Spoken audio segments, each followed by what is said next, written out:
ಮೈ dear students, ಈ ಒಂದು ವಿಡಿಯೋದಲ್ಲಿ ನಾವು a marriage proposal one act play by Anton Chekhov ಈ ಒಂದು ಎ ಮ್ಯಾರೇಜ್ ಪ್ರಪೋಸಲ್ ಈ ನಾಟಕದ ಕನ್ನಡದ ಸರಳವಾದಂತಹ ಸಾರಾಂಶವನ್ನು ಈ ಒಂದು ವಿಡಿಯೋದಲ್ಲಿ ನಾವು ಕಲಿಯೋಣ. ಎ ಮ್ಯಾರೇಜ್ ಪ್ರಪೋಸಲ್ ಇದು ಒಂದು ಆ್ಯಕ್ಟ್ನ ಒಂದು ನಾಟಕವಾಗಿರುತ್ತೆ. ಇದನ್ನು ಆಂಟನ್ ಚಿಕೋವ್ರವರು 1889ರಲ್ಲಿ ಬರೆದಿರ್ತಾರೆ. ಇದನ್ನು 1890ರಲ್ಲಿ ಈ ನಾಟಕವನ್ನು ಪ್ರದರ್ಶನ ಮಾಡಲಾಗಿರುತ್ತೆ. ಎ ಮ್ಯಾರೇಜ್ ಪ್ರಪೋಸಲ್ ಇದು ಆಂಟನ್ ಚಿಕೋವ್ರವರ ಒಂದು ಸಣ್ಣ ನಾಟಕ.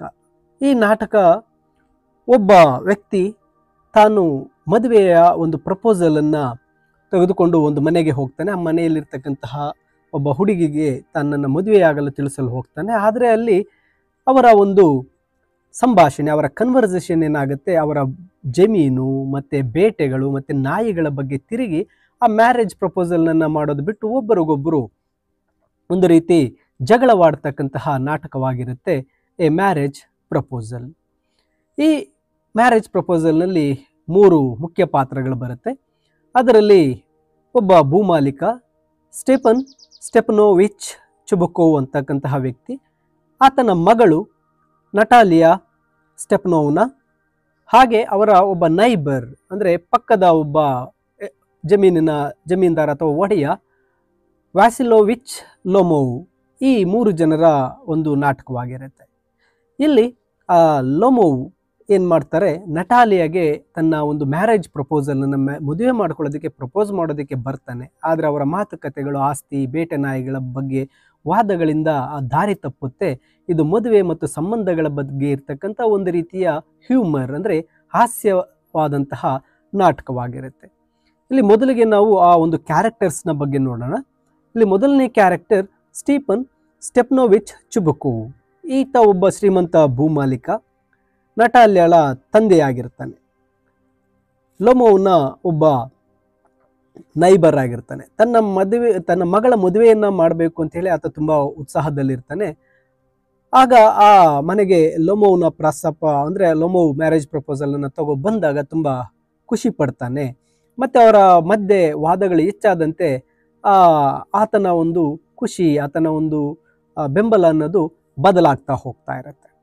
ನಂತರ ನಟಾಲಿಯಾ ಸ್ಟೆಪನೋವ್ನ ಅಂತಕ್ಕಂತಹ ಯುವತಿ, ಈಕೆ ಚುಬಕೋವ್ನ ಮಗಳಾಗಿರ್ತಾಳೆ.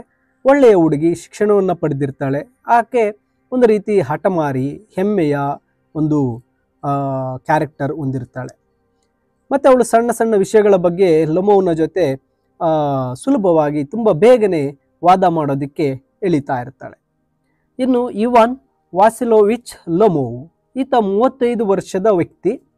ಈತ ಒಂದು ಡಿಪ್ರೆಷನ್, ಒಂದು ಆತಂಕದಿಂದ ಬಳಲ್ತಾ ಇರ್ತಾನೆ. ಈತ ತುಂಬ ಸುಲಭವಾಗಿ ಟೆಂಪರ್ ಅಂದರೆ ಕೋಪಗೊಳ್ತಾ ಇರ್ತಾನೆ. ಈ ಒಂದು ಮ್ಯಾರೇಜ್ ಪ್ರಪೋಸಲ್ ಈತ ಆ ಒಂದು ನಟಾಲಿಯಾಗೆ ಹೇಳೋದಕ್ಕೆ ಬರ್ತಾನೆ. ಈತ ಕೂಡ ಒಂದು ರೀತಿ ಹಠಮಾರಿ, ಒಂದು ರೀತಿ ಕಾಂಪಿಟೇಟಿವ್ ಮೈಂಡ್. ಆದರೆ ಈತ ಆ ನಟಾಲಿಯಾ ಜೊತೆ ಬಂದು ವಾದಗಳಿಗೆ ಇಳಿತಾನೆ. ಈ ವಾದಗಳಿಂದ ಆತನ ಒಂದು ಮದುವೆಯ ಪ್ರಪೋಸಲ್ ಬೇರೆ ರೀತಿಯಲ್ಲಿ ತಿರುಗುತ್ತೆ. ಈಗ ಈ ನಾಟಕವನ್ನು ನಾವು ಡಿಸ್ಕಸ್ ಮಾಡ್ತಾ ಹೋಗೋಣ. ಲೊಮೋವ್ ತನ್ನ ನೈಬರ್, ನೆರೆಹೊರೆಯವರಾಗಿರ್ತಕ್ಕಂತಹ ಚುಬಕೋವ್ನ ಮನೆಗೆ ಭೇಟಿ ನೀಡ್ತಾನೆ. ಅವನು ಒಂದು ಡ್ರೆಸ್ ಸೂಟನ್ನು ಧರಿಸಿರ್ತಾನೆ.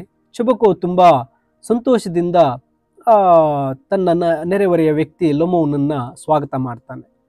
ಆತನಿಗೆ ಶೇಕ್ ಹ್ಯಾಂಡ್ ಮಾಡಿದ ನಂತರ ಆತನು ಒಳ್ಳೆಯ ಪ್ರೊಫೆಷನಲ್ ಡ್ರೆಸ್ ಹಾಕಿರೋದನ್ನು ನೋಡಿ ಆಶ್ಚರ್ಯ ಪಡ್ತಾನೆ. ಮತ್ತು ಅವನು ಯಾವುದಾದ್ರೂ ಒಂದು ಕಾರ್ಯಕ್ರಮಕ್ಕೆ ಹೋಗ್ತಾ ಇರಬಹುದು ಅಂತ ಚುಬಕೋವ್ ಭಾವಿಸ್ತಾನೆ. ಲೊಮೋವ್ ತನಗೆ ಚುಬಕೋವ್ ಜೊತೆಗಿದ್ದ ಆತನಿಗೋಸ್ಕರನೇ ನಾನು ಈ ರೀತಿ ರೆಡಿಯಾಗಿ ಬಂದಿದ್ದೇನೆ, ಬೇರೆ ಯಾವುದೇ ಕಾರ್ಯಕ್ರಮ ಇಲ್ಲ ಅಂತ ಹೇಳ್ತಾನೆ. ನಂತರ ಆತ ಭೇಟಿ ಮಾಡಲು ಬಂದಿರತಕ್ಕಂಥ ಉದ್ದೇಶ ಆ ಮ್ಯಾರೇಜ್ ಪ್ರಪೋಸಲನ್ನು ಹೇಳಬೇಕು ಅಂದ್ಕೊಂಡಿರ್ತಾನೆ. ಆದರೆ ಆತನಿಗೆ ಒಂದು ರೀತಿ ಆತಂಕ, ಆತನಿಗೆ ಒಂದು ರೀತಿ ಭಯ ಇರುತ್ತೆ. ಇಲ್ಲಿ ಚುಬಕೋವ್ ನಟಾಲಿಯಾ ಎಂಬ ಮಗಳಿದ್ದಾಳೆ. ಅವಳಿಗೆ 25 ವರ್ಷ. ಆಕೆಗೆ ಇನ್ನೂ ಮದುವೆ ಆಗಿಲ್ಲ. ಆ ನಟಾಲಿಯನ್ನು ಮದುವೆ ಆಗುವಂತಹ ಒಂದು ಮ್ಯಾರೇಜ್ ಪ್ರಪೋಸಲಿಂದ ಲೊಮೋವ್ ಆ ಮನೆಗೆ ಬಂದಿರ್ತಾನೆ. ಇಲ್ಲಿ ಲೊಮೋವ್ ತುಂಬ ತಳಮಳಗೊಂಡ್ಬಿಟ್ಟಿರ್ತಾನೆ. ಚುಬಕೋವ್ ಆ ಒಂದು ಇಬ್ಬರ ಮೀಟಿಯ ಒಂದು ಉದ್ದೇಶ ಅವನಿಗೆ ಹೇಳಬೇಕು ಅಂದ್ಕೋತಾನೆ. ಆದರೆ ಅವನ ಕೈಯಲ್ಲಿ ಹೇಳೋದಕ್ಕೆ ಆಗ್ತಾ ಇರಲಿಲ್ಲ. ಆ ನಂತರ ಆ ಚುಬುಕೋ ಏನ್ ಮಾಡ್ತಾನೆ, ಲೋಮೋ ತನ್ನ ಹತ್ರ ಏನಾದ್ರೂ ಹಣವನ್ನ ಕೇಳೋದಕ್ಕೆ ಬಂದಿದ್ದೇನಾ ಅಂತ ಅಂದ್ಕೋತಾನೆ. ಯಾಕಂದ್ರೆ ಆ ಲೋಮೋ ಹೇಳ್ತಾನೆ, ನಾನು ನಿಮ್ಮ ಹತ್ರ ಒಂದು ಉಪಕಾರ ಪಡೆಯಲು ಬಂದಿದ್ದೇನೆ ಅಂದ್ಕೊಂಡಾಗ ಅಂತ ಹೇಳಿದಾಗ ಚುಬುಕೋ ಯಾವುದೋ ಹಣವನ್ನ ಪಡೆಯಲು ಬಂದಿರಬಹುದು ಅಂತ ಭಾವಿಸ್ತಾನೆ. ಮತ್ತೆ ಆತ ಆ ರೀತಿ ಹಣಕ್ಕಾಗಿ ಬಂದಿಲ್ಲ ಅಂತ ಹೇಳಿದಾಗ ನೇರವಾಗಿ ವಿಷಯಕ್ಕೆ ಬಾ ಅಂತ ಹೇಳಿದಾಗ ಈ ಲೋಮೋ ಏನ್ ಮಾಡ್ತಾನೆ, ಸ್ವಲ್ಪ ಹಿಂಜರಿಕೆಯಿಂದನೇ ತಡವರಿಸ್ಕೊಂಡು ಆ ಚುಬುಕೋನ ಮಗಳಾಗಿರ್ತಕ್ಕಂತಹ ನಟಾಳಿಯಲ್ಲ ಒಂದು ಕೈಯನ್ನ, ಅಂದ್ರೆ ಆಕೆಯನ್ನು ಮದುವೆಯಾಗಲು ಕೇಳಲು ಬಂದಿದ್ದೇನೆ ಅಂತ ಹೇಳ್ತಾನೆ. ಇದನ್ನು ಕೇಳಿಸ್ಕೊಂಡಂತಹ ಚುಬುಕೋಗೆ ತುಂಬಾ ಸಂತೋಷ ಪಡ್ತಾನೆ. ಆತನಿಗೆ ಒಂದು ಲೋಮೋಗೆ ಒಂದು ಮುತ್ತನ್ನು ಇಡ್ತಾನೆ, ಮತ್ತೆ ತನ್ನ ಮಗಳನ್ನ ಕರೆದುಕೊಂಡು ಬರೋದಾಗಿ ಹೇಳಿ ಆತ ಒಳಗೆ ಹೋಗ್ತಾನೆ. ಒಳಗೆ ಹೋಗಿ ನನ್ನ ಮಗಳು ಕೂಡ ಈ ಒಂದು ಮ್ಯಾರೇಜ್ ಪ್ರಪೋಸಲ್ ಅನ್ನ ಒಪ್ಕೊಳ್ತಾಳೆ ಅಂತ ಹೇಳಿ ಲೋಮೋಗೆ ಆತ ಏನ್ ಮಾಡ್ತಾನೆ, ಒಂದು ರೀತಿ ಗ್ಯಾರಂಟಿ ಭರವಸೆಯನ್ನು ಕೊಟ್ಟು ಹೋಗ್ತಾನೆ. ಲೋಮೋ ಒಂಟಿಯಾಗಿ ಅಲ್ಲಿ ಕುಳಿತಿರ್ತಾನೆ. ಆತ ಈಗ ಒಂದು ರೀತಿ ಕೂಲ್ ಆಗಿದ್ದಾನೆ. ಅವನ ಇಡೀ ದೇಹ ಒಂದು ರೀತಿ ನಡುಗ್ತಾ ಇತ್ತು. ನಟಾಳಿಯ ಒಳ್ಳೆ ಹುಡುಗಿ, ಆಕೆ ಏನು ಅಷ್ಟು ಕೆಟ್ಟದಾಗಿ ಕಾಣಿಸೋದಿಲ್ಲ, ಒಳ್ಳೆ ಶಿಕ್ಷಣ ಪಡೆದಿದ್ದಾಳೆ ಅಂತ ಹೇಳಿ ಆತ ಭಾವಿಸ್ತಾ ಇರ್ತಾನೆ. ಇದಲ್ಲದೆ ಅವನು ಈಗ ಮದುವೆ ಆಗದೆ ಇದ್ರೆ ಅವನಿಗೆ ಎಂದಿಗೂ ಮದುವೆನೂ ಕೂಡ ಆಗಲ್ಲ. ಯಾಕಂದ್ರೆ ಆತನಿಗೆ ಈಗಾಗಲೇ 35 ವರ್ಷ ಆಗಿದೆ. ಆತನಿಗೆ ಒಂದು ರೀತಿ ವೀಕ್ ಹಾರ್ಟ್, ಮತ್ತೆ ಅವನು ಒಂದು BP ಇಂದ ಬಳಲ್ತಾ ಇದ್ದಾನೆ. ಬ್ಲಡ್ ಪ್ರೆಷರ್, BP ಇರುತ್ತೆ. ಎಲ್ಲದಕ್ಕಿಂತ ಕೆಟ್ಟದ್ದು ಏನಪ್ಪ ಅಂದ್ರೆ ಅವನು ನಿದ್ದೆ ಮಾಡೋ ರೀತಿನೇ ಒಂಥರ. ಅವನು ಮಲಗಿದ್ದ ತಕ್ಷಣ ಅವನಿಗೆ ಒಂದು ಲೆಫ್ಟ್ ಸೈಡ್ನಲ್ಲಿ ಒಂದು ನರ್ವ್ಸ್ ಎಳಿತಕ್ಕಂತಹ ಒಂದು ರೀತಿಯ ಅನುಭವ ಇರುತ್ತೆ. ಎಡೆಭುಜ, ತಲೆಯಲ್ಲಿ ಏನೋ ಒಂದು ರೀತಿ ಬಡಿತಾ ಬರ್ತಾ ಇರುತ್ತೆ. ಅವನು ಸ್ವಲ್ಪ ಹೊತ್ತು ಆ ನಿದ್ದೆಯಲ್ಲಿ ಎದ್ದು ನಡೆದಾಡ್ತಾನೆ, ಮತ್ತೆ ಮಲಗ್ತಾನೆ, ಮತ್ತೆ ಅದೇ ರೀತಿ ಎದ್ದು ನಡೆದಾಡ್ತಕ್ಕಂಥದ್ದು ಇದು ರಾತ್ರಿ ಪೂರ್ತಿ ನಡೀತಾ ಹೋಗ್ತಾ ಇರುತ್ತೆ. ಲೋಮೋಗೆ ಒಂದು ರೀತಿಯ ಒಂದು ಕಂಟ್ರೋಲ್ಡ್ ಜೀವನ ಆತ ಮಾಡಬೇಕಾಗಿರುತ್ತೆ. ಆ ಒಂದು ಜೀವನದಲ್ಲಿ ಒಂದು ಶಾಂತಿ, ಒಂದು ಡಿಸಿಪ್ಲಿನ್ ಅನ್ನ ಆತ ತಂದ್ಕೋಬೇಕು ಅಂದ್ರೆ ಈ ಮದುವೆ ಆದ್ರೆ ನನಗೆ ಈ ರೀತಿಯ ಒಂದು ಪೀಸ್ ಆಫ್ ಮೈಂಡ್ ಮತ್ತೆ ಒಂದು ಡಿಸಿಪ್ಲಿನ್ ಬರುತ್ತೆ ಅಂತ ಅಂದ್ಕೊಂಡಿರ್ತಾನೆ. ಆಗ ನಟಾಲಿಯ ಅಲ್ಲಿಗೆ ಬರ್ತಾಳೆ. ಲೋಮೋನನ್ನು ನೋಡಿ ಆಕೆ ಆಶ್ಚರ್ಯ ಪಡ್ತಾಳೆ. ಏಕೆಂದ್ರೆ ಅವಳ ತಂದೆ ಏನು ಯಾರೋ ಒಂದು ವ್ಯಾಪಾರಿ ಬಂದಿದ್ದಾನೆ ಅಂತ ಹೇಳಿರ್ತಾಳೆ. ಅವಳು ಏರ್ ಫ್ರೇನ್ ಮತ್ತೆ ಹಳೆ ಒಂದು ಉಡುಪುಗಳನ್ನ ಹಾಕೊಂಡೆ ಅಲ್ಲಿ ಬಂದ್ಬಿಟ್ಟಿರ್ತಾಳೆ. ಮತ್ತೆ ಅವಳು ಸಾರಿ ಕೇಳ್ತಾಳೆ ಲೋಮೋವನ ಹತ್ರ. ತಿನ್ನೋದಕ್ಕೆ ಏನಾದ್ರು ಬೇಕಾ ಅಂತ ಕೇಳ್ತಾಳೆ. ನಂತರ ಅವಳು ಲೋಮೋವ್ಗೆ ಸಿಗರೇಟ್ ಸೇದೋಕೆ ನೀಡ್ತಾಳೆ. ಮತ್ತೆ ಅವರೆಲ್ಲ ಏನ್ ಮಾಡ್ತಾರೆ, ವೆದರ್ನ ಬಗ್ಗೆ ಮಾತಾಡ್ತಾರೆ. ಮತ್ತೆ ಅವರು ನೋಡಿದ್ರೆ ಒಳ್ಳೆ ಒಂದು ಅಫಿಷಿಯಲ್ ಡ್ರೆಸ್ ಅಲ್ಲಿ ಬಂದಿರ್ತಾರಲ್ವಾ, ಅದಕ್ಕೆ ಆಶ್ಚರ್ಯ ಪಡ್ತಾಳೆ. ಆತ ಲೋಮೋ ತುಂಬಾ ಚೆನ್ನಾಗಿ ಕಾಣ್ತಾ ಇದ್ದಾನೆ ಅಂತ ಕೂಡ ಆಕೆ ಕಾಂಪ್ಲಿಮೆಂಟ್ ಹೇಳ್ತಾಳೆ. ಅವಳು ಏನಂದ್ಕೋತಾಳೆ ಅಂದ್ರೆ ಈತ ಯಾವುದೋ ಒಂದು ಬಾಲ್, ಒಂದು ಡ್ಯಾನ್ಸ್ ಅಥವಾ ಪಾರ್ಟಿಗೆ ಹೋಗ್ತಾ ಇರಬಹುದು ಅಂತ ಅಂದ್ಕೋತಾಳೆ. ಲೋಮೋ ಕೂಡ ಈ ಮಾತುಗಳನ್ನು ಕೇಳಿಸ್ಕೊಂಡು ತುಂಬಾ ಉತ್ಸಾಹ ಪಟ್ಕೋತಾನೆ. ಅವನು ತನ್ನ ಬಂದಿರತಕ್ಕಂತಹ ಒಂದು ಉದ್ದೇಶವನ್ನ ಹೇಳೋದಕ್ಕೆ ಆತ ಹಿಂಜರಿತಾ ಇರ್ತಾನೆ. ಆತ ಅದನ್ನ ಹೇಳ್ಬೇಕು ಅಂದ್ಕೋತಾನೆ. ಆದ್ರೆ ಆತರ ಮಾತಾಡ್ಬೇಕಾದ್ರೆ ಆತನಿಗೆ ಮಾತುಗಳೇ ಬರ್ತಾ ಇರೋದಿಲ್ಲ. ಹೀಗೆ ಅವರಿಬ್ರು ಮಾತಾಡ್ತಾ ಇರ್ಬೇಕಾದ್ರೆ ಲೋಮೋ ಮತ್ತೆ ಚುಬುಕೋ ಕುಟುಂಬಗಳಿಗೆ ಒಂದು ಹಳೆಯ ಒಂದು ಸಂಬಂಧಗಳ ಬಗ್ಗೆ ಮಾತಾಡ್ತಾ ಇರ್ತಾರೆ. ಇನ್ನು ಮ್ಯಾರೇಜ್ ಪ್ರಪೋಸಲ್ ನಟಾಲಿಯಾಗಿ ಹೇಳಿರೋದಿಲ್ಲ. ಅವರ ಹಳೆಯ ಒಂದು ಸಂಬಂಧಗಳು, ರಿಲೇಟಿವ್ಸ್ ಬಗ್ಗೆ ಮಾತಾಡ್ಬೇಕಾದ್ರೆ ಅವರ ಒಂದು ಚಿಕ್ಕಪ್ಪ ಸತ್ತೋಗಿರ್ತಾಳೆ. ಅವರ ತಂದೆ ಮತ್ತೆ ಒಂದು ಸತ್ತೋಗಿರ್ತಕ್ಕಂಥ ತಾಯಿಯ ಬಗ್ಗೆ ಲೋಮೋ ತುಂಬಾ ಗೌರವ ಹೊಂದಿದ್ನು ಅಂತ ಹೇಳ್ತಾ ಇರ್ತಾನೆ. ಮತ್ತೆ ಅದರ ಜೊತೆಗೆ ಆಸ್ತಿ, ಅವಳ ಆಸ್ತಿಯನ್ನ ಅವರಿಬ್ಬರ ಒಂದು ಆಸ್ತಿ ಒಂದಕ್ಕೊಂದು ಪಕ್ಕದಲ್ಲೇ ಇದೆ. ಅಲ್ಲಿ ಓಕ್ಸೆನ್ ಒಂದು ಹುಲ್ಲುಗಾವಲುಗಳು, ಆ ಬರ್ಚ್ ಕಾಡುಗಳು ಎಲ್ಲವೂ ಸಹ ಅಲ್ಲಿ ಸೇರಿದೆ ಅಂತ ಮಾತಾಡ್ತಾ ಇರ್ತಾರೆ. ಇಲ್ಲಿ ಓಕ್ಸನ್ ಹುಲ್ಲುಗಾವಲುಗಳ ಬಗ್ಗೆ ಮಾತಾಡ್ಬೇಕಾದ್ರೆ ಲೋಮೋ ಏನ್ ಮಾಡ್ತಾನೆ, ಅವು ನನಗೆ ಸೇರಿದೆ ಅಂತ ಹೇಳ್ತಾನೆ. ಇದನ್ನ ಕೇಳಿದಂತ ನಟಾಳಿಯ ಒಂದು ರೀತಿ ಶಾಕ್ ಆಗ್ತಾಳೆ. ಆ ಹುಲ್ಲುಗಾವಲುಗಳು ನನಗೆ ಸೇರಿರ್ಬೇಕು, ನಮಗೆ ಸೇರಬೇಕು, ನಿಮಗಲ್ಲ ಅಂತ ಹೇಳಿ ನಟಾಲಿಯ ವಾದ ಮಾಡ್ತಾಳೆ. ಈ ಲೋಮೋ ಇದರಿಂದ ತುಂಬಾ ಕೆರಳ್ತಾನೆ. ಮತ್ತೆ ಆ ಓಕ್ಸನ್ ಹುಲ್ಲುಗಾವಲ ಬಗ್ಗೆ ಒಂದು ರೀತಿ ಒಂದು ಪ್ರಾಬ್ಲಮ್ ಇತ್ತು, ಒಂದು ವಿವಾದ ನಡೀತಾ ಇತ್ತು. ಆದ್ರೆ ಅವು ಈಗ ನನಗೆ ಸೇರಿದೆ ಅಂತ ಲೋಮೋ ಹೇಳ್ತಾನೆ. ಆಗ ಆ ನಟಾಲಿ ಏನ್ ಮಾಡ್ತಾಳೆ, ಇಲ್ಲ, ಆ ಹುಲ್ಲುಗಾವಲುಗಳು ನಮ್ಮ ಒಂದು ರೈತರ ಕೈಯಲ್ಲಿತ್ತು, ಅವು ನಮಗೆ ಸೇರಿರಬೇಕು.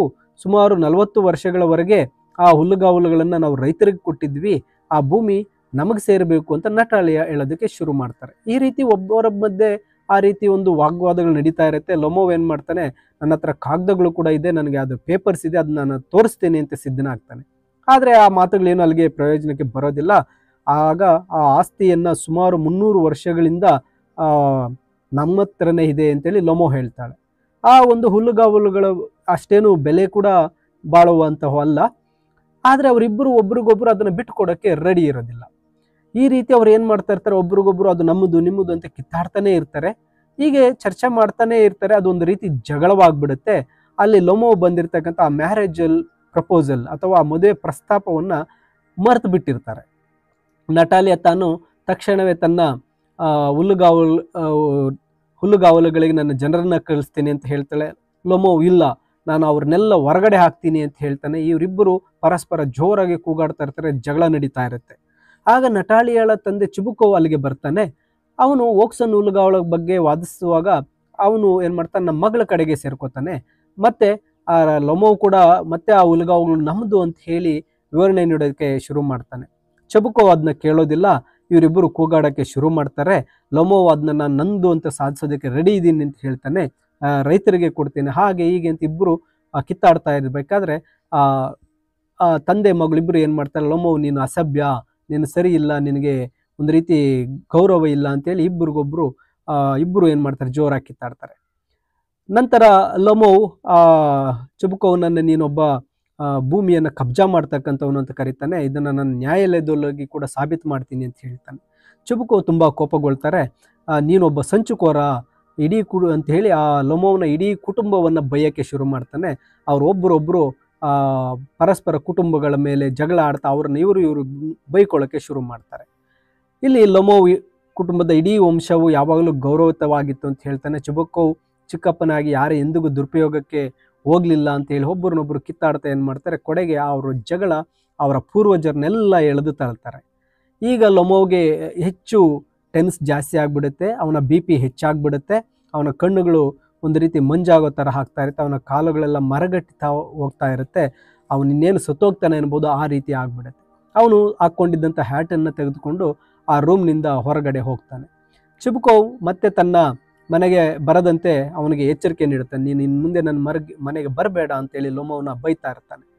ನಂತರ ತಂದೆ ಮತ್ತು ಮಗಳು ಅವನನ್ನು ಇಬ್ಬರು ಸೇರಿಕೊಂಡು ಶಪಿಸ್ತಾ ಇರ್ತಾರೆ. ಅವನಿಗೆ ಬೇಕಾಗಿರ್ತಕ್ಕಂಥ ಎಲ್ಲ ಕೆಟ್ಟ ಪದಗಳನ್ನು, ಕೊಳಕು ಹೆಸರುಗಳನ್ನು ನೀಡಿ ಆ ಲೊಮೋವನ್ನ ಬೈತಾ ಇರ್ತಾರೆ. ಆ ಲೊಮೋ ಹೋದ ನಂತರ ಚಿಬುಕೋವ್ ಆ ಮೂರ್ಖನಿಗೆ ಮದುವೆ ಪ್ರಸ್ತಾಪ ಬೇರೆ ಬೇಕು, ಅವನಿಗೆ ಎಷ್ಟು ಧೈರ್ಯ ಇದ್ರೆ ನನ್ನ ಹತ್ರ ಮ್ಯಾರೇಜ್ ಪ್ರಪೋಸಲ್ ತಗೊಂಡ್ಬರ್ತಾನೆ ಅಂತ ಹೇಳಿ ಬೈಯಕ್ಕೆ ಶುರು ಮಾಡ್ತಾನೆ. ಆಗ ನಟಾಲಿಯಾ ಮತ್ತೆ ಶಾಕ್ ಆಗಿಬಿಡ್ತಾಳೆ. ಅಯ್ಯೋ, ಅವನು ನಮ್ಮ ಮನೆಗೆ ಏಕೆ ಬಂದಿದ್ನು ಅಂತ ಕೇಳಿದಾಗ ಆ ಚಿಬುಕೋವ್ ತಂದೆ ಹೇಳ್ತಾನೆ, ಅವನು ಒಂದು ಮ್ಯಾರೇಜ್ ಪ್ರಪೋಸಲ್ ತಗೊಬಂದಿದ್ದ ನಿನ್ನನ್ನು ಮದುವೆ ಮಾಡ್ಕೊಳ್ಳೋದಕ್ಕೆ ಅಂತ. ಆಗ ಅವಳು ಅಯ್ಯೋ ಅಂತೇಳಿ ಅಲ್ಲೇ ಕುರ್ಚಿಯಲ್ಲಿ ಕುಸಿದು ಬೀಳ್ತಾಳೆ, ಅಳೋಕೆ ಶುರು ಮಾಡ್ತಾಳೆ. ಅವಳು ಹೇಳ್ತಾಳೆ, ಮೊದಲೇ ಯಾಕೆ ಇದನ್ನು ನಿನ್ನ ಹೇಳಿಲ್ಲ ಅಂತೇಳಿ ಅವರ ತಂದೆಯನ್ನು ಬೈತಾಳೆ. ನಂತರ ಆಕೆ ತುಂಬ ಅಳೋಕೆ ಶುರು ಮಾಡ್ತಾಳೆ. ಮತ್ತೆ ಅವರನ್ನು ಹಿಂದಕ್ಕೆ ಕರ್ಕೊಬಾ ಅಂತ, ಲೊಮೋವನನ್ನು ಮತ್ತೆ ಕರ್ಕೊಬಾ ಅಂತ ಹೇಳಿದಾಗ ತಂದೆ ಒಂದು ರೀತಿ ಮುಜುಗರಕ್ಕೆ ಒಳಗಾಗ್ತಾನೆ. ಅವನನ್ನು ಅವಮಾನಿಸಿ ಮನೆಯಿಂದ ಹೊರಗಡೆ ಕಳಿಸಿದ್ದೀವಿ, ಈಗ ಅವನನ್ನು ಮತ್ತೆ ಕರೆಯೋದು ತುಂಬ ಚೆನ್ನಾಗಿರಲ್ಲ, ಒಂದು ರೀತಿ ಹಾಸ್ಯಾಸ್ಪದ ಅಂತ ಹೇಳ್ತಾನೆ. ನಟಾಲಿಯಾ ಇಲ್ಲ, ನೀನು ತುಂಬ ಕೆಟ್ಟವನು ಅಂತೇಳಿ ಅವರ ಅಪ್ಪನನ್ನು ಬೈಯೋಕ್ಕೆ ಶುರು ಮಾಡ್ತಾಳೆ. ನಿನ್ನಿಂದಲೇ ಲೊಮೋವ್ ಹೊರಟೋಗ್ಬಿಟ್ಟ ಅಂತ ಹೇಳಿ ಬೈಯೋಕ್ಕೆ ಶುರು ಮಾಡ್ತಾಳೆ. ಚಿಬುಕೋವ್ ಮತ್ತೆ ಹೊರಗಡೆ ಹೋಗಿ ಆ ಲೊಮೋವನನ್ನು ಮತ್ತೆ ಕರ್ಕೊಂಡು ಬರ್ತಾನೆ. ಲೊಮೋವ್ ಮರಳಿ ಆ ಮನೆಗೆ ಬರ್ತಾನೆ. ಅವನು ಬಂದು ಒಂದು ರೀತಿ ದುಃಖದ ರೀತಿಯಲ್ಲಿರ್ತಾನೆ. ಅವನ ಹೃದಯ ಜೋರಾಗಿ ಬಡ್ಕೊಳ್ತಾ ಇರುತ್ತೆ. ಅವನಿಗೆ ಒಂದು ಲೆಫ್ಟ್ ಸೈಡಲ್ಲಿ ನೋವು ಕೂಡ ಬರ್ತಾ ಇರುತ್ತೆ. ಅವನ ಕಾಲುಗಳೆಲ್ಲ ಮರಗಟ್ಟಿರುತ್ತೆ. ನಟಾಲಿಯಾ ನಂದು ತಪ್ಪಾಯಿತು ಅಂತ ಹೇಳಿ ಸಾರಿಯನ್ನು ಕೇಳ್ತಾಳೆ. ಹಾಗೆ ಓಕ್ಸನ್ ಹುಲ್ಲುಗಾವಲುಗಳು ನಿಮಗೆ ಸೇರಿವೆ ಅಂತೇಳಿ ಒಪ್ಕೋತಾಳೆ. ಅವರು ಬೇರೆ ವಿಷಯದ ಬಗ್ಗೆ ಮಾತಾಡಬೇಕು ಅಂತ ಹೇಳ್ತಾಳೆ. ಅವಳು ಯಾವುದೇ ರೀತಿಯ ವಿವಾದ ಬರದೇ ಇರತಕ್ಕಂತಹ ಮಾತುಗಳನ್ನು ಮಾತಾಡೋಣ ಅಂತ ಹೇಳ್ತಾಳೆ. ಲೊಮೋ ತಕ್ಷಣ ಏನು ಮಾಡ್ತಾನೆ, ನಾನು ಬೇಟೆಗೆ ಹೋಗ್ತಾ ಇದ್ದೇನೆ ಅಂತ ಹೇಳ್ತಾಳೆ. ಇಲ್ಲ, ಈಗ ಬೇಟೆ ಮಾಡಿದ್ರೆ ಚೆನ್ನಾಗಿರೋದಿಲ್ಲ, ಬೇಟೆ ಅಂತಕ್ಕಂಥದ್ದು ನಾವು ಹಾರ್ವೆಸ್ಟಿಂಗ್ ಎಲ್ಲ ಮಾಡಿದ ಮೇಲೆ ಚೆನ್ನಾಗಿರುತ್ತೆ ಅಂತ ಮಾತಾಡ್ತಾ ಇರ್ತಾರೆ. ಆಗ ಲೊಮೋ ಏನು ಮಾಡ್ತಾನೆ, ತನ್ನ ನಾಯಿ ಗೆಸ್ಲಮ್ ಆಗಿದೆ, ಬಹುಶಃ ಅದು ತುಂಬ ಒಳ್ಳೆಯ ನಾಯಿ, ಬೇರೆ ಯಾವುದಾದ್ರೂ ನಾಯಿ ಆ ನಾಯಿಯನ್ನು ಕಚ್ಚಿರಬಹುದು ಅಂತ ಹೇಳ್ತಾನೆ. ಲೊಮೋ ತನ್ನ ನಾಯಿಯ ಬಗ್ಗೆ ಹೆಮ್ಮೆ ಪಡ್ತಾನೆ. ಅವನು ಅದನ್ನು 125 ರೂಬೆಲ್ಸ್ಗೆ ಕೊಂಡ್ಕೊಂಡ್ಬಂದಿದ್ದೇನೆ ಅಂತ ಹೇಳ್ತಾನೆ. ಅದು ತುಂಬ ಕಡಿಮೆ ದುಡ್ಡಲ್ಲಿ ಅದನ್ನು ಕೊಂಡ್ಕೊಂಡು ಬಂದ್ಬಿಟ್ಟೆ ಆಗ 125 ರೂಬೆಲ್ಸ್ಗೆ ಅಂತ ಹೇಳ್ತಾನೆ. ನಟಾಲಿಯಾ ಇದನ್ನು ಒಪ್ಪಲ್ಲ. ಅವಳ ನಾಯಿ ಲೀಪ್ ಎಂಬುದು 5 ರೂಬೆಲ್ಸ್ಗಿಂತ ಹೆಚ್ಚವಾಗಿಂದರೆ ಅವನು ಕೊಟ್ಟಿರ್ತಕ್ಕಂಥದ್ದಕ್ಕೆ ಇನ್ನೂ 5 ರೂಬೆಲ್ಸ್ ಹೆಚ್ಚಾಗಿದೆ ಅಂತ ಹೇಳ್ತಾಳೆ. ಅವರು ಮತ್ತೆ ಪರಸ್ಪರ ನಾಯಿಗಳ ಒಂದು ಶ್ರೇಷ್ಠತೆ ಬಗ್ಗೆ ವಾದ ಮಾಡೋಕ್ಕೆ ಶುರು ಮಾಡ್ತಾರೆ. ಅವರ ಪ್ರಕಾರ ಲೀಪ್ ತುಂಬ ಕುಂಟಿದೆ, ಅದಕ್ಕೆ ಒಂದು ಸಣ್ಣ ಒಂದು ಕೆಳಗಿನ ದವಡೆ ಸಣ್ಣದಾಗಿದೆ, ಅದು ಬೇಟೆ ಆಡೋದಕ್ಕೆ ಸಾಧ್ಯವಿಲ್ಲ. ನಟಾಲಿಯಾ ಇದನ್ನು ಸಹಿಸ್ಕೊಳ್ಳೋದಕ್ಕೆ ಆಗಲ್ಲ. ಅವಳು ಹೇಳ್ತಾಳೆ ಲೀಪ್ ನಾಯಿ ತುಂಬ ಶುದ್ಧವಾದ ತಳಿ ಅಂತ ಅವಳು ಅಂತಾಳೆ. ಆದರೆ ಅವನ ಲೊಮೋವ್ನ ನಾಯಿ ಹಳೆಯ ನಾಯಿ, ಅದು ಕೊಳಕು ತೆಳ್ಳಗಿದೆ, ಅದರ ಒಂದು ವಂಶವನ್ನು ಕಂಡುಹಿಡಿಯೋಕ್ಕೆ ಸಾಧ್ಯ ಇಲ್ಲ ಅಂತ ಹೇಳಿ ಇಬ್ಬರು ಏನು ಮಾಡ್ತಾರೆ, ನಾಯಿಗಳ ಬಗ್ಗೆ ಕಿತ್ತಾಡೋಕ್ಕೆ ಶುರು ಮಾಡ್ತಾರೆ. ಈ ಒಂದು ಚರ್ಚೆ ಮಧ್ಯೆಯಲ್ಲಿ ಮತ್ತೆ ಲೊಮೋವ್ ಏನು ಮಾಡ್ತಾನೆ, ಟೆನ್ಸ್ ಆಗ್ತಾನೆ, ಅವನಿಗೆ BP ಹೆಚ್ಚಾಗುತ್ತೆ, ಅವನ ಹೃದಯ ಜೋರಾಗಿ ಬಡ್ಕೊಳ್ಳೋದಕ್ಕೆ ಶುರು ಮಾಡ್ತಾನೆ. ಆಗ ಮತ್ತೆ ಚುಬುಕೋವ್ ತಂದೆ ಆ ಒಂದು ರೂಮ್ಗೆ ಬರ್ತಾನೆ. ಅವರಿಬ್ಬರ ಅಭಿಪ್ರಾಯಕ್ಕೆ ಅವನು ನೋಡ್ತಾನೆ. ನಂತರ ಹೇಳ್ತಾನೆ, ಖಂಡಿತವಾಗಿ ಆ ಒಂದು ನಾಯಿ ಒಳ್ಳೆಯದು, ಅದು ಉತ್ತಮವಾದ ತಳಿಯಿಂದ ಬಂದಿದೆ ಅಂತಕ್ಕಂಥದ್ದನ್ನು ಹೇಳ್ತಾನೆ. ಈ ಇಬ್ಬರ ಮಾತುಕತೆಗಳನ್ನು ಮಾತಾಡ್ತಾ ಇರಬೇಕಾದ್ರೆ ತಂದೆ ಏನು ಮಾಡ್ತಾನೆ, ಮತ್ತೆ ತನ್ನ ಮಗಳನ್ನ ಕಡೆಗೆ ವಾದವನ್ನು ಹೇಳ್ತಾನೆ. ಕೌಂಟ್ ತನ್ನ ತಾಯಿಯನ್ನು ಒಂದು ಚಾಬುಕಿನಿಂದ ಹೊಡೆದನು, ಅದಕ್ಕಾಗಿ ಅದು ಹಿಂದೆ ಉಳಿದಿತ್ತು ಅಂತ ಹೇಳಿ ಚುಬುಕೋವ್ ಹೇಳ್ತಾ ಇರ್ತಾನೆ. ತನ್ನ ನಾಯಿಯನ್ನು ಹೊಡೆದದ್ದು ಅದು ನರಿಯ ಬೆನ್ನಟ್ಟೋ ಬದಲು ಕುರಿಯನ್ನು ಕಚ್ಚಿದ್ದಕ್ಕಾಗಿ ಅಂತ ಲೊಮೋ ಅವನಿಗೆ ನೆನಪಿಸ್ತಾನೆ. ಆದಾಗ್ಯೂ ಚುಬುಕೋವ್ ಒಪ್ಪೋದಿಲ್ಲ. ಆ ವಾದವನ್ನು ನಿಲ್ಲಿಸಲು ಅವನು ಲೊಮೋವ್ಗೆ ವಿನಂತಿಸ್ತಾನೆ. ಆದರೆ ಅದು ಸಾಧ್ಯ ಅಂತ ಅನಿಸೋದಿಲ್ಲ. ಇಬ್ಬರು ಕಿತ್ತಾಡ್ತಾನೆ ಇರ್ತಾರೆ. ಚುಬುಕೋವ್ ಮತ್ತೆ ಕೋಪಗೊಳ್ತಾನೆ. ಮತ್ತೆ ಅವನು ತನ್ನ ಈ ಮನೆಯಲ್ಲಿ ಇರೋದಕ್ಕೆ ಹೇಳ್ತಾನೆ. ಅವನು ನೀನು ಈ ಮನೆಯಲ್ಲೇ ಇರು, ನಿನ್ನ ಕೈಯಲ್ಲಿ ಬೇಟೆ ಆಡೋಕ್ಕೆ ಆಗೋದಿಲ್ಲ ಅಂತೇಳಿ ಲೊಮೋವ್ನನ್ನು ಬೈತಾನೆ. ನೀನು ಬೇಟೆಗೆ ಅರ್ಹನಲ್ಲ ಅಂತ ಹೇಳ್ತಾನೆ. ಹಾಗೆ ಮತ್ತೆ ಅವರಿಬ್ಬರು ಏನು ಮಾಡ್ತಾರೆ, ಒಬ್ಬರನ್ನೊಬ್ಬರು ಬೈಯೋಕ್ಕೆ ಶುರು ಮಾಡ್ತಾರೆ. ಆಗ ಲೊಮೋವ್ಗೆ ತಲೆ ಸುತ್ತದಂತಾಗುತ್ತೆ. ಅವನ ಕುರ್ಚಿಯಲ್ಲಿ ಮೂರ್ಛೆ ಹೋಗಿ ಬೀಳ್ತಾನೆ. ಲೊಮೋವ್ ಮೂರ್ಛೆ ಹೋಗಿದ್ದನ್ನು ನೋಡಿ ನಟಾಲಿಯಾ ಅವನು ಸತ್ತಿದ್ದಾನೆ ಅಂತ ಭಾವಿಸ್ತಾಳೆ. ಅವಳು ಹತ್ಕೊಂಡು ಕೂಗಲು ಪ್ರಾರಂಭಿಸ್ತಾಳೆ. ಮತ್ತೆ ಡಾಕ್ಟರ್ನ ಕರ್ಕೊಂಬ ಅಂತ ಹೇಳಿ ತನ್ನ ತಂದೆಯನ್ನು ರಿಕ್ವೆಸ್ಟ್ ಮಾಡ್ತಾಳೆ. ಆ ತಂದೆ ಚುಬುಕೋವ್ ತುಂಬ ದುಃಖಿತನಾಗ್ತಾನೆ. ಲೊಮೋವ್ನ ಒಂದು ಬಾಯಿಗೆ ಒಂದು ಲೋಟ ನೀರನ್ನು ತಗೊಬಂದು ನೀರನ್ನು ಹಾಕೋದಕ್ಕೆ ಶುರು ಮಾಡ್ತಾನೆ. ಆದರೆ ಲೊಮೋವ್ ಅದನ್ನು ಕುಡಿಯೋದಿಲ್ಲ. ಅಯ್ಯೋ, ಇಂಥ ಪರಿಸ್ಥಿತಿಯಲ್ಲಿ ನನ್ನನ್ನು ನಾನೇ ಸಾಯಿಸ್ಕೊಬಿಡ್ತೀನಿ, ಇಷ್ಟು ಭಯಾನಕವಾದ ಸಿಚುವೇಶನ್ ನಾನು ಫೇಸ್ ಮಾಡೋಕ್ಕೆ ಆಗೋದಿಲ್ಲ ಅಂತ ಹೇಳಿ ತಂದೆ ತಾನೇ ನಾನು ಗುಂಡು ಹಾರಿಸ್ಕೊಂಡು ಸತ್ತೋಗ್ತೀನಿ ಅಂತ ಹೇಳ್ತಾನೆ. ಅಷ್ಟೊತ್ತಿಗೆ ಲೊಮೋವ್ಗೆ ಪ್ರಜ್ಞೆ ಬರುತ್ತೆ. ಅವನ ಕಣ್ಣುಗಳ ಮುಂದೆ ಮಂಜು ಮಂಜು ಕಾಣಿಸ್ತಾ ಇರುತ್ತೆ. ಚುಬುಕೋವ್ ಅವರನ್ನು ಒಂಟಿಯಾಗಿ ಬಿಡೋದ್ರಿಂದ ಯಾವುದೇ ಅಪಾಯ ಇಲ್ಲ ಅಂತ ಬಯಸ್ತಾನೆ. ಅವನು ತನ್ನ ಮಗಳು ನಿನ್ನನ್ನು ಮದುವೆ ಆಗಲು ಸಿದ್ಧಲಾಗಿದ್ದಾಳೆ ಅಂತ ಹೇಳಿ ಲೊಮೋವ್ನ ಕೈಯನ್ನು ತನ್ನ ಮಗಳ ಕೈಗೆ ಇಟ್ಟು ಅವರಿಬ್ಬರಿಗೆ ಆಶೀರ್ವಾದ ಮಾಡ್ತಾನೆ. ಮತ್ತು ಅವನು ಶಾಂತಿಯಿಂದ ಇರಬೇಕು ಅಂತ ಹೇಳ್ಕೊತಾನೆ. ಲೊಮೋವ್ ಇನ್ನೂ ಗೊಂದಲದಲ್ಲೇ ಇರ್ತಾನೆ. ಆತನಿಗೆ ಅಲ್ಲಿ ಏನು ನಡೀತಾ ಇದೆ ಅಂತ ಅರ್ಥನೇ ಆಗೋದಿಲ್ಲ. ಆತ ಇನ್ನೂ ಪೂರ್ಣವಾಗಿ ಎಚ್ಚರಗೊಂಡಿರೋದಿಲ್ಲ. ನಂತರ ಲೊಮೋವ್ ಮತ್ತು ನಟಾಲಿಯಾ ಒಬ್ರಿಗೊಬ್ಬರು ಪರಸ್ಪರ ಕಿಸ್ ಮಾಡ್ಕೊಳ್ತಾರೆ. ಮತ್ತೆ ಅವರು ತಮ್ಮ ನಾಯಿಗಳ ಬಗ್ಗೆ ಜಗಳವಾಡಲು ಪ್ರಾರಂಭಿಸ್ತಾಳೆ. ನಟಾಲಿಯಾ ಗೆಸ್ ಲೀಪ್ಗಿಂತ ಕೆಟ್ಟದ್ದು ಅಂತ ಹೇಳ್ತಾಳೆ. ಲೊಮೋವ್ ಇಲ್ಲ, ಗೆಸ್ ಲೀಪ್ಗಿಂತ ಉತ್ತಮವಾದದ್ದು ಅಂತ ಹೇಳ್ತಾ ಇಬ್ಬರಿಗೊಬ್ಬರು ಕೂಗಾಟ ಮಾಡ್ತಾ ಇರ್ತಾರೆ. ಆಗ ಸೆಂಟ್ರಲ್ಲಿ ಒಬ್ಬ ಚುಬುಕೋವ್ ತಂದೆ ಏನು ಮಾಡ್ತಾನೆ, ನಾನು ಚಾಂಪಿಯನ್ ತಂದಿದ್ದೇನೆ ಕುಡಿಯೋದಕ್ಕೆ, ಚಾಂಪಿಯನ್ ಅಂತೇಳಿ ಕೂಗ್ಕೊಂಡು ಅಲ್ಲಿಗೆ ಬರ್ತಾನೆ. ಈ ರೀತಿಯಾಗಿ ಈ ನಾಟಕ ಎ ಮ್ಯಾರೇಜ್ ಪ್ರಪೋಸಲ್ ಕೊನೆಗೊಳ್ಳುತ್ತೆ. ಮೈ ಡಿಯರ್ ಸ್ಟೂಡೆಂಟ್ಸ್, ಇದು ಕನ್ನಡದಲ್ಲಿ ಸರಳವಾಗಿ ತಿಳಿಸಿರ್ತೇನೆ. ಇಂಗ್ಲೀಷ್ ಸಮರಿಯ PDF ವಿಡಿಯೋದ ಡಿಸ್ಕ್ರಿಪ್ಷನ್ನಲ್ಲಿದೆ, ನೀವು ಡೌನ್ಲೋಡ್ ಮಾಡಿಕೊಳ್ಳಬಹುದಾಗಿರುತ್ತೆ.